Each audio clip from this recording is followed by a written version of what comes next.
Hello everyone. आप सभी का स्वागत है अपने इस चैनल एडुवर्क में। हम सभी एजुकेशनल साइकोलॉजी पढ़ रहे थे और उसमें भी हम लर्निंग थ्योरी पढ़ रहे थे।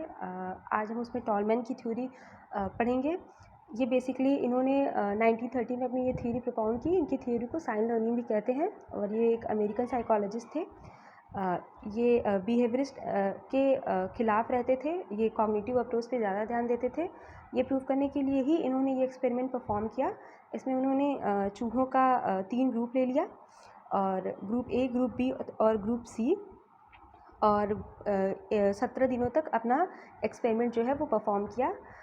इन्होंने क्या किया कि एक ऐसा मेज डेवलप किया जिसमें कई सारे रास्ते थे और कई सारे बीच बीच में ब्लॉक्स भी लगे हुए थे, और एक दिन में एक चूहे के ग्रुप को उस रास्तों में भेजते थे। एक तरफ स्टार्टिंग थी और एक तरफ उनका रीइंफोर्समेंट था, यानी गोल था, फूड था। तो उन्होंने ये अपना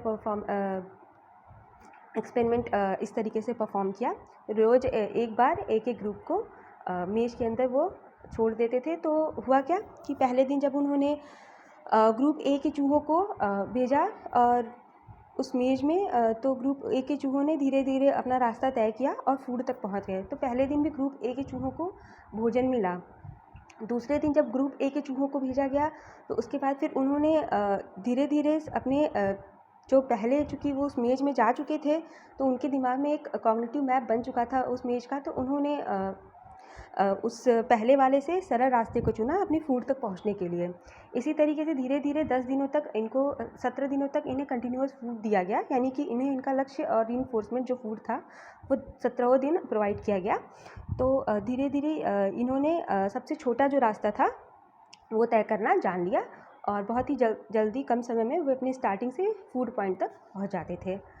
और इसी के अपोजिट जो दूसरा हमारा ग्रुप था उसे 10 दिन तक कोई भी रीइंफोर्समेंट, यानी कि मेज में छोड़ तो दिया जाता था स्टार्टिंग पॉइंट से, लेकिन जब चूहे वहाँ पहुँचते थे अपने एग्ज़िट पॉइंट पे तो उन्हें कोई रीइंफोर्समेंट यानी कि फूड या ये कुछ भी नहीं मिलता था। तो धीरे धीरे उनका जो स्पीड है, जो परफॉर्मेंस है वो स्लो होने लगी, लेकिन फिर भी वो रास्ता तय करते थे अपने एग्ज़िट पॉइंट तक के लिए। इसका मतलब कि उनके अंदर भी वो कॉग्निटिव मैप, वो लर्निंग आ गई थी, लेकिन ग्रुप ए से ज़्यादा समय लेते थे ये अपने रास्ते को तय करने के लिए, क्योंकि इन्हें कोई इंसेंटिव मिलता नहीं था एग्ज़िट पॉइंट पे फूड की तरह।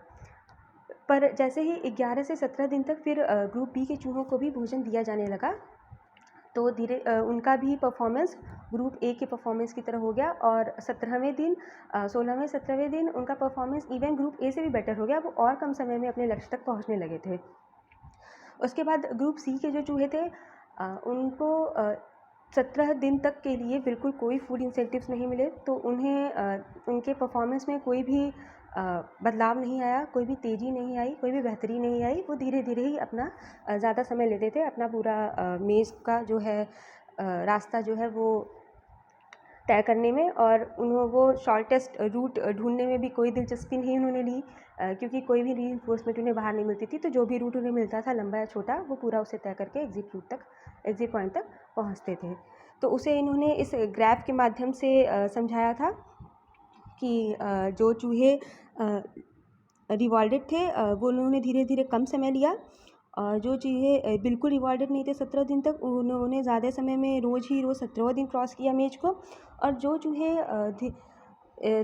11वें से 17वें दिन तक रिवॉर्ड पा रहे थे, उन्हें रिवॉर्ड दिया जा रहा था फूड के रूप में, उनका जो है परफॉर्मेंस टाइम ग्रुप ए के परफॉर्मेंस टाइम से भी अच्छा हो गया था। और धीरे धीरे उन्होंने जल्द समय में पूरे मेज के रास्ते को अपने कॉग्निटिव स्ट्रक्चर में डेवलप कर लिया था, अपना कॉग्निटिव मैप बना लिया था। तो इन्होंने इसी हिसाब से 3 की टर्म्स भी दिए थे। लैटेंट लर्निंग का मतलब होता है हमारी हिडन लर्निंग। जैसे कि चूहों में उन्हें ये पता तो था नहीं कि वो किसी मेज में छोड़ दिए जाएंगे तो अपना रास्ता खुद ही ढूंढ के एग्जिट पॉइंट तक पहुंच जाएंगे।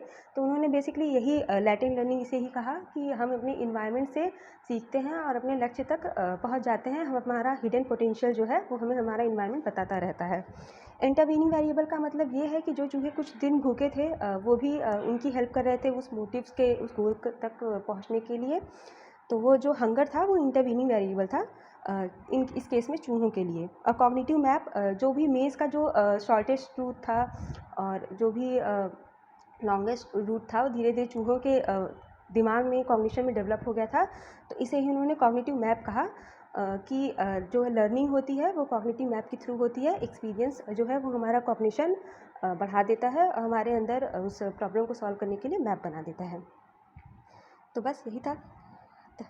और उसके बाद फिर यानी कि टॉलमैन ने यही बताया कि कॉग्निटिव लर्निंग ही बेटर लर्निंग होती है और रीइंफोर्समेंट की ज़्यादा ज़रूरत नहीं पड़ती है लर्निंग के लिए, क्योंकि ग्रुप सी के चूहों ने भी रास्ता तय करना सीखा। हाँ, ये ज़रूरी है कि रीइंफोर्समेंट जो है वो परफॉर्मेंस को बढ़ा ज़रूर देती है, क्योंकि ग्रुप ए और ग्रुप बी के चूहे रीइंफोर्समेंट पाने के लिए थोड़ा रास्ता जल्दी तय कर देते थे। Thank you so much. आज के लिए इतना ही।